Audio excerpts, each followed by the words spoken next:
અહીંયા કોર્પોરેટ જગતની નજર છે.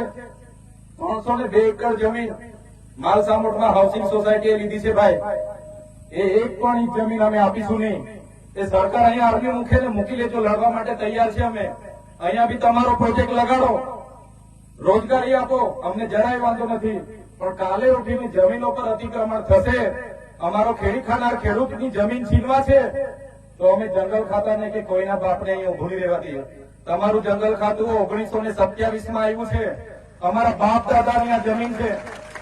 વચ્ચે મારે તો આરેફો આવ્યો હતો પેલો ભાઈ, મને કે મુકેશ પટેલ સાહેબ નો ફોન આવ્યો છે, તમારું ઘર ક્યાં છે મને બતાવો. પૂછી લેજો, આ સાહેબ મનસુખ સાહેબ અમારા ઘરના છે. મીરા ડુંગરીએ, બાવા ડુંગરીએ, ભૂરા ડુંગરીએ કુટુંબનો છું મેં. મારા બાપ દાદાએ 500 એકર જમીન અનામત જંગલ બનાવવા માટે કોલીવાડામાં આપી છે. આજે પણ એના રેકોર્ડ છે, જંગલ ખાતામાં કઢાવી લેજે ભાઈ.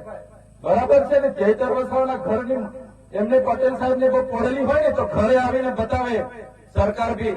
બરાબર, કોઈના બાપથી ડરતા નથી.